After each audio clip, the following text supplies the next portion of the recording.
আসসালামু আলাইকুম ওরহমতুল্লাহি ওবারাকাতুহ। শুরু করছি প্রতিদিনের ন্যায় নিয়মিত অনুষ্ঠান দিনের পথে। আজ আমরা আলোচনা করব সদাচরণ নিয়ে। এই বর্তমান জামানায়, এই যুগে সদাচরণের বড়ই অভাব। অথচ এই বিষয়টির যে কত গুরুত্ব রয়েছে তাহা যদি আমরা একবার জানতাম, তাহলে আমরা তার পিছু কখনোই ছাড়তাম না।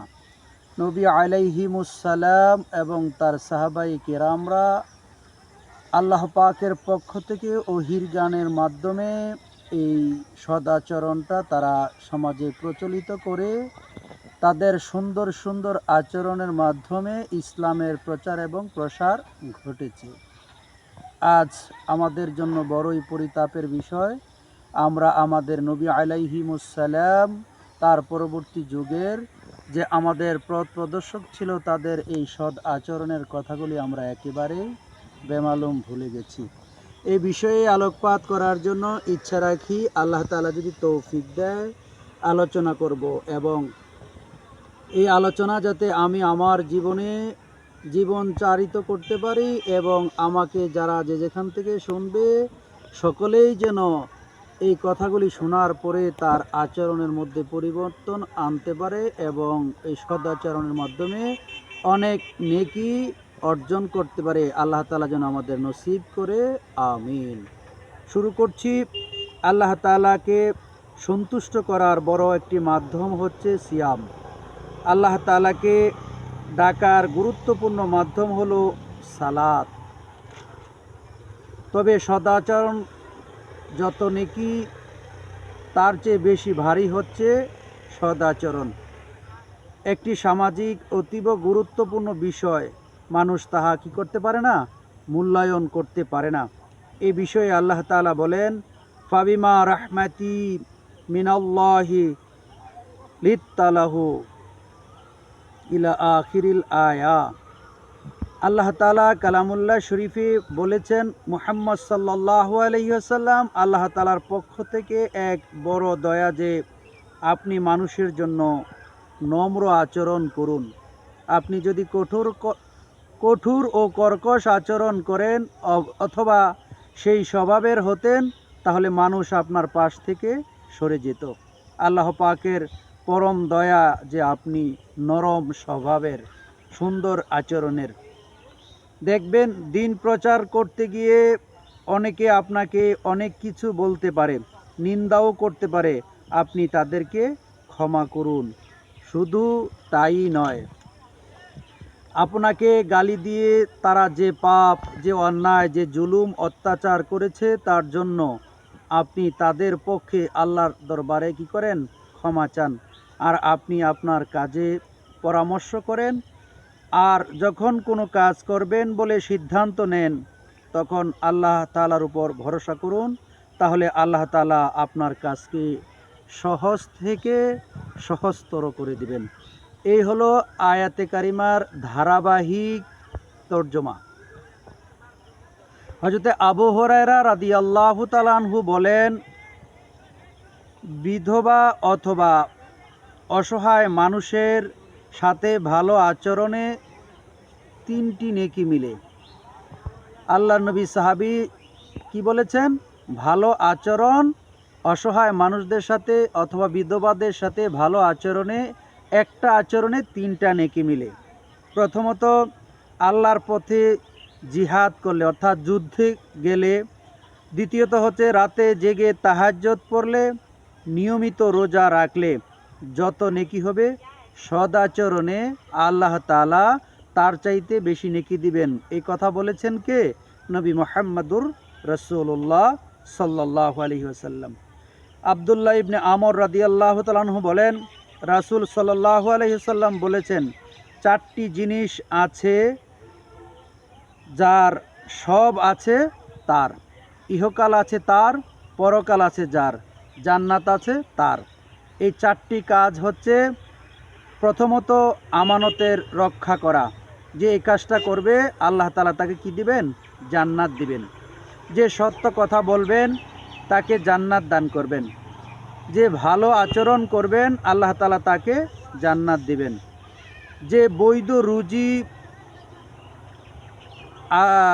কামাই করবেন বা বৈধ রুজির মাধ্যমে আহার উপার্জন করবেন আল্লাহ তাআলা তাকে জান্নাত দিবেন।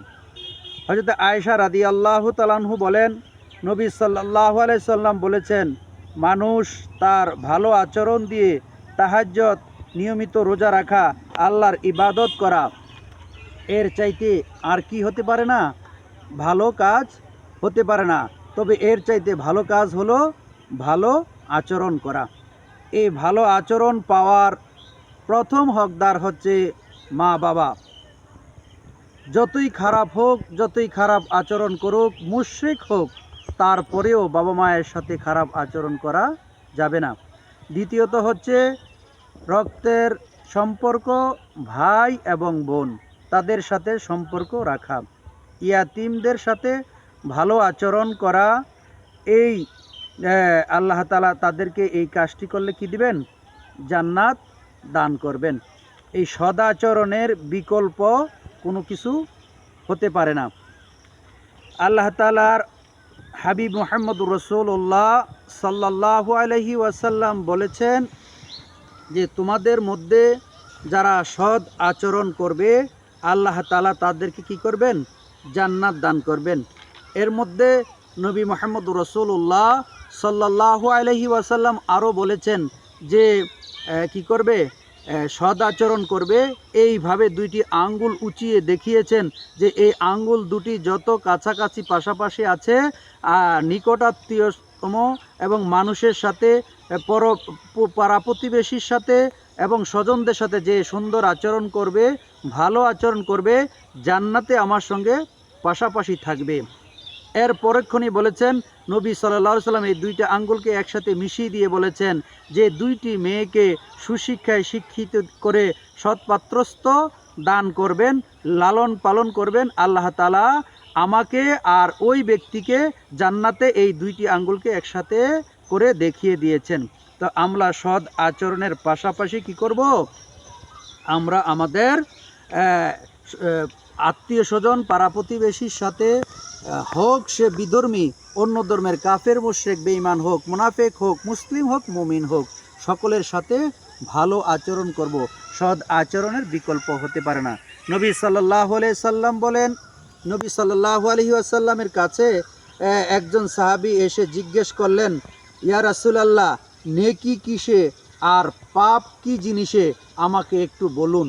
নবী সাল্লাল্লাহু আলাইহি সাল্লাম ওই সাহাবীর উত্তরে বললেন, আল বিররু হুসনুল খুলুক, নেকি হলো ভালো আচরণ।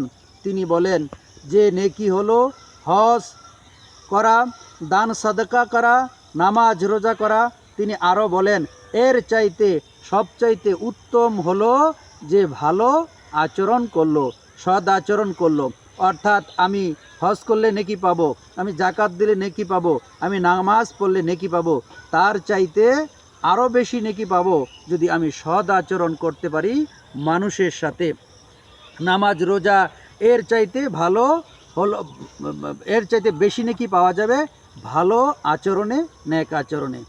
ভালো আচরণ যার জান্নাত দার, ভালো আচরণ যার ইহকাল তার, ভালো আচরণ যার পরকাল তার, ভালো আচরণ যার জান্নাত তার। আমানত রক্ষা করবে যে আল্লাহ তাআলা জান্নাত দান করবেন তাকে। তাই আমরা আজ আর কথা না বাড়িয়ে আমরা আমাদের এই বিষয়ে আল্লাহ তাআলার কাছে সাহায্য প্রার্থনা করব, যাতে করে মহান মালিক রব্বি কারীম আমাদেরকে ছোট থেকে বড়, বড় থেকে ছোট, আত্মীয় থেকে অনাত্মীয়, আপন থেকে পর, প্রতিবেশী, পরিচিতজন, অপরিচিতজন, সবার সাথে আমরা ভালো আচরণ করব। আল্লাহ তাআলা যেন আমাদেরকে ভালো আচরণ করার তৌফিক দান করেন। তাহলেই আমরা এই হজ, জাকাত, নামাজ, রোজা এত গুরুত্বপূর্ণ ইবাদতের চাইতেও নাকি সৎ আচরণ একটি বড়, ভালো, ভারী নিয়ামত, ভারী আমল হিসাবে পরিগণিত হবে। কাল কিয়ামত হাসরের ময়দানে সদাচরণ ব্যক্তির প্রতি আল্লাহ তাআলার সৎ আচরণ করবে। আমরা যাতে মহান মালিক রব্বি কারিমকে আমাদের সৎ আচরণের মাধ্যমে খুশি এবং রাজি করতে পারি, সেই তৌফিক যেন মহান মালিক আমাদেরকে দান করেন। ওয়া আখির দাওয়ানা আনিল হামদুলিল্লাহি রাব্বিল আলামিন। আসসালামু আলাইকুম ওয়া রাহমাতুল্লাহি ওয়া বারাকাতুহু।